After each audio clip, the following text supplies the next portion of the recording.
Hey guys, what's going on? Well, we got a little bit of a quieter day today, thankfully.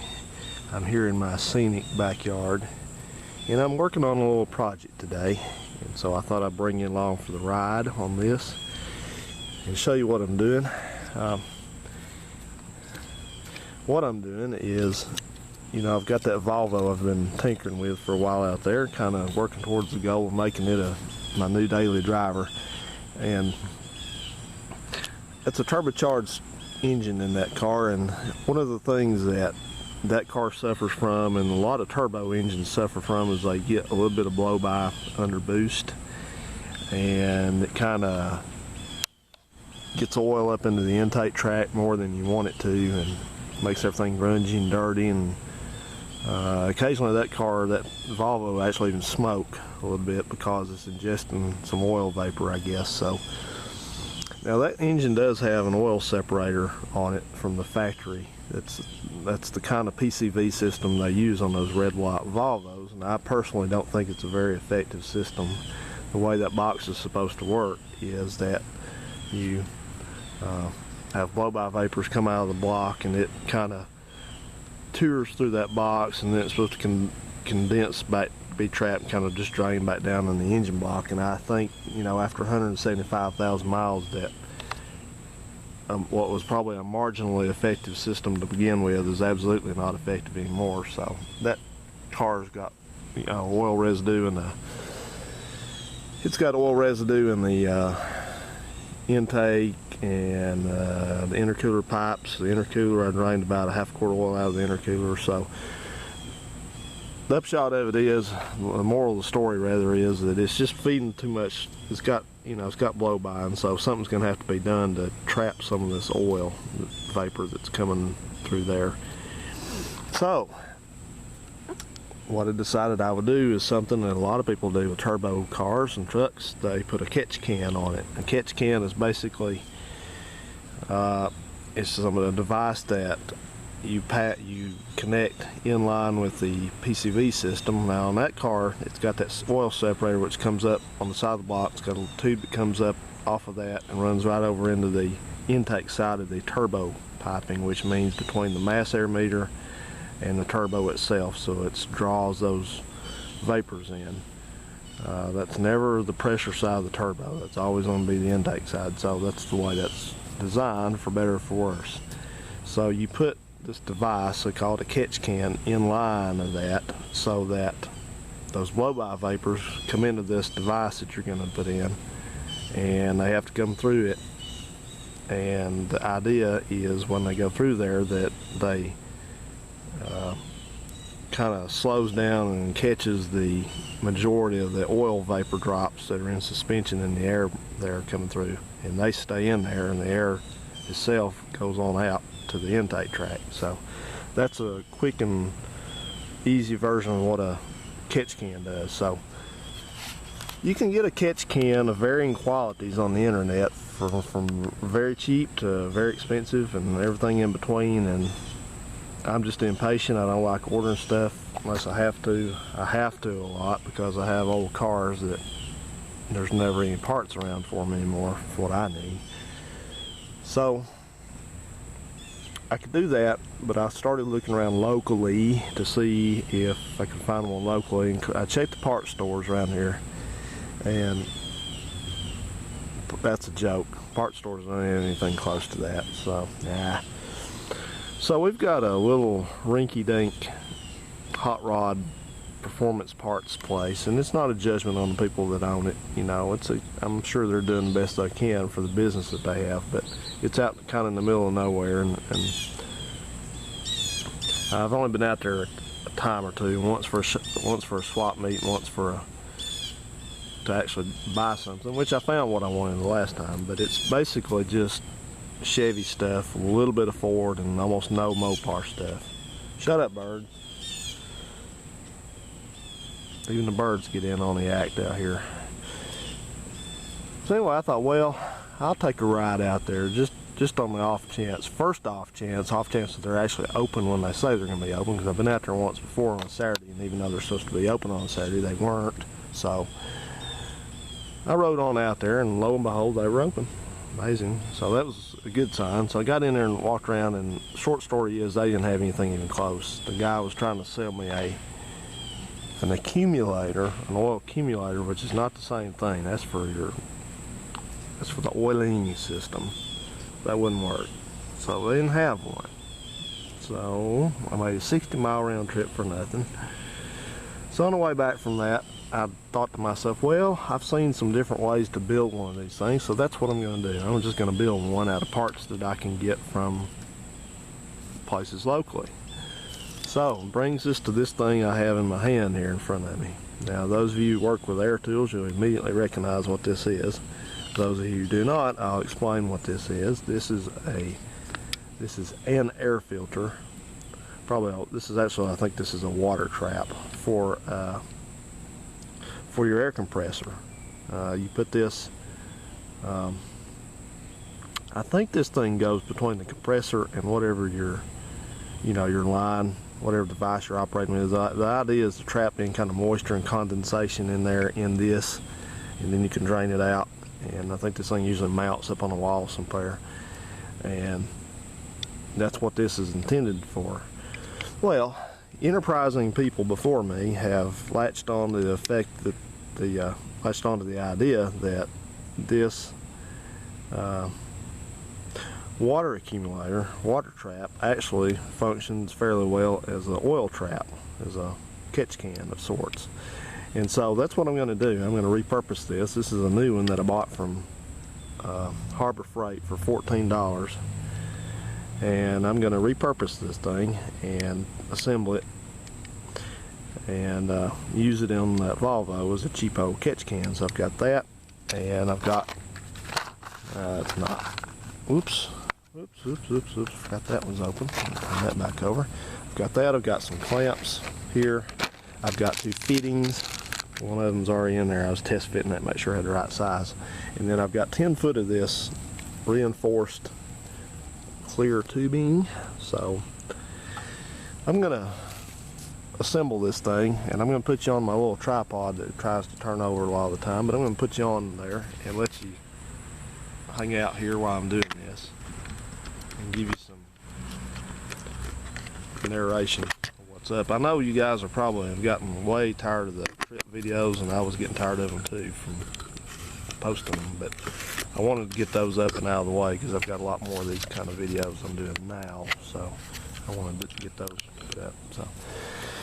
So let's get on with this. And yeah, I sent my brother a text today telling him what I was up to with this, and of course he wasn't interested. He's kind of out on that car and turbos and anything like that. So plus I think might have him a lady friend right now too, so that's fine, because that gives me more opportunity to get this car going finally, if I ever do, before it gets cold weather. Because his dart's been down the entire year, just about, almost, with a burnout clutch. So he's dragging along fixing it and trying to do some other project that he's involved himself on, so that's fine. Gives me more time to get my shit together. But so anyway, I'll tell you something about us guys. You want to distract the guy, all you gotta do is run some coochie past him, and that'll do it. Shut up, dog. Alright, let's see if I can adjust that.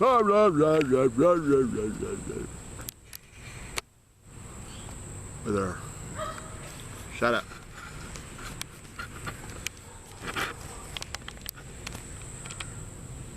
Okay. Let's see how that looks there. Does that look natural? Yeah. Okay. There we go. Okay. So this thing, the first thing I'm going to do is I'm going to take out this thing. It was just in there briefly for a test, like I said. So I'm going to back out. And you can buy these water traps in different sizes, but I wanted to get the largest size I could, so this is a 1/2 inch inlet, and this little guy here is the barb that I bought for this. This says that it's a 1/2 inch inside diameter and 1/2 inch MIP. I guess that's pipe thread. So you can get those at your local big box home improvement store. That's where I got that one. And let's take this thing apart first and just look at it. It's got a little lever here. Just push this lever down with your thumb and you can rotate this. And this is just the outer shield to this thing. And then in the inside you have this is some kind of, I saw the name of some kind of heavy duty plastic. But anyway, this thing's got a little rubber seal. It just comes right out. Now here's the thing that I did already. This thing had this is a brass filter. It's just like the ones they used to put in quadrajet carburetors way back, and before they went to the removable paper ones.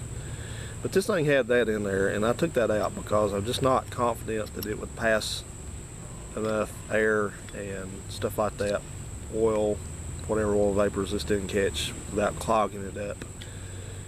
And if it clogs up, that could be pretty bad. So I decided to just do away with that. So I just pulled this all apart and took it out, and I'll keep that. Maybe down the road I'll use that. But here's a look at the inside of this. And on the top here it's got an inlet, which you can follow that if you want to. But the way it's designed is, I was concerned about this. Matter of fact, when I couldn't take this apart in the store, so I was concerned that, well, what's to keep the air from just going straight on through this thing?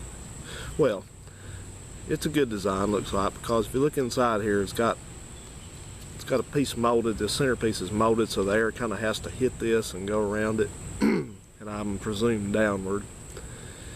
And the outlet is right here in the center right here, and it comes out right here. So we'll see how this works. This may take some testing and maybe some different kind of changes based on how well it works. What I could do, I'm thinking that if nothing else, this is solid that goes on the bottom right here, holds this thing in, but I could come back with some way to just put another piece of screen or something, like a more solid piece. I do have, in fact I may do that now, just for the heck of it, but I've got a piece of,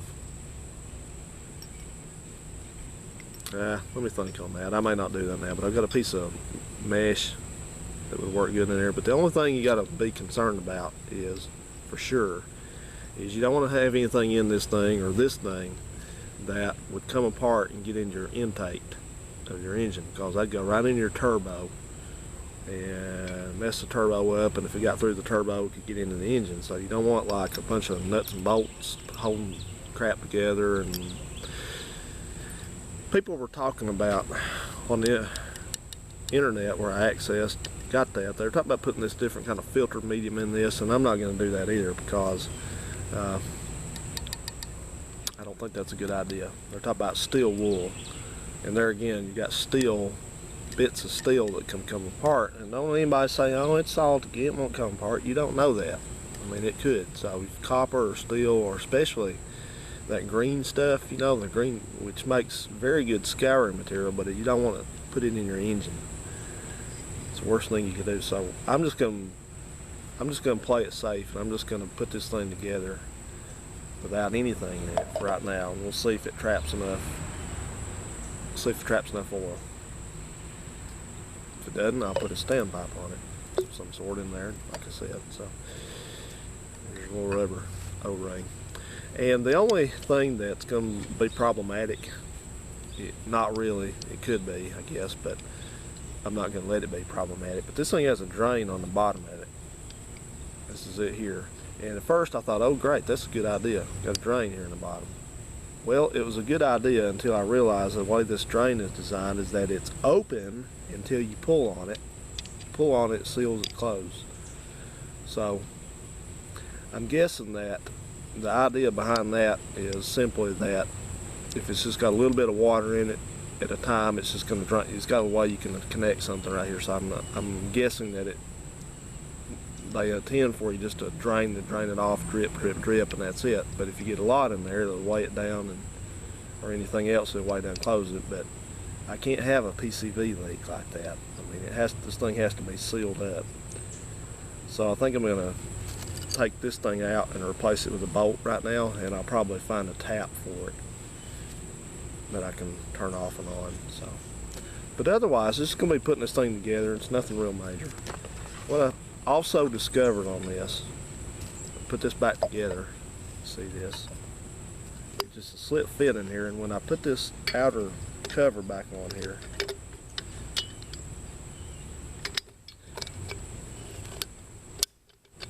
it rattles. You can see that it's a loose fit on there, and the thing is that if you look, you still got some, you got some play in this thing, so this inner bottle could move around and stuff like that. So I think what I'm going to do real quick is I'm going to look, and that's what I had this out for. I'm going to look in my washers right here and see if I can find a something thin that will take up some space here and get this to tighten up a little bit as it sits on there, because I don't like it rattling like that.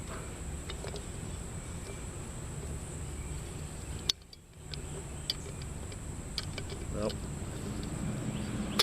Not enough there. That one didn't work. Yeah. It's gonna be large enough to go around the O-ring. Let's try that.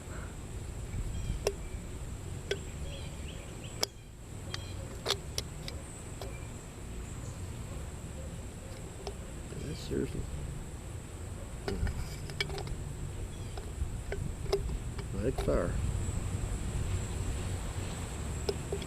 Okay, just kind of doing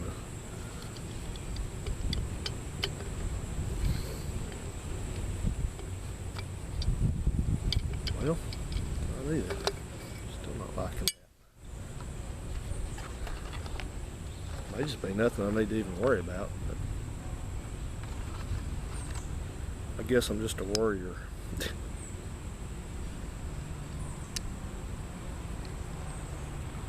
That was not going to be large enough. But maybe it is. Yeah. I think I'm just going to go with this one right now. I'll look around in there and see if I see something else, but looks like that's going to have to be it.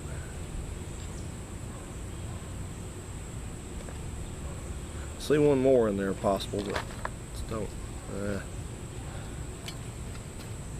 I ain't gonna sweat it, so. Okay, so.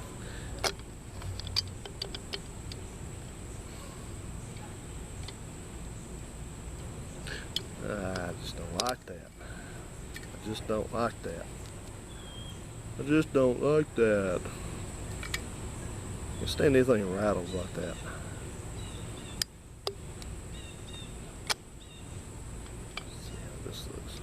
That feels better. Oh yeah, okay, that's better. Still got a little bit of slop in it, but it's not like it was though. Good. And I think like I said, I'm gonna just replace this with bolts, so I'll do that in a minute. But I'm gonna go ahead and show you how I'm gonna put in these things here.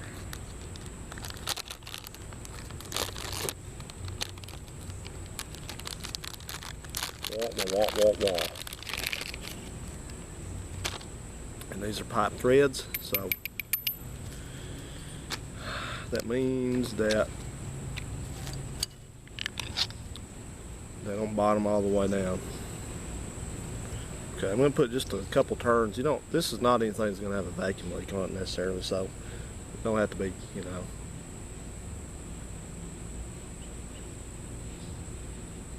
don't have to try to seal it perfectly.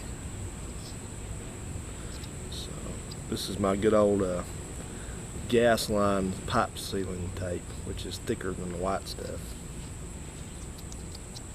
That's what she said.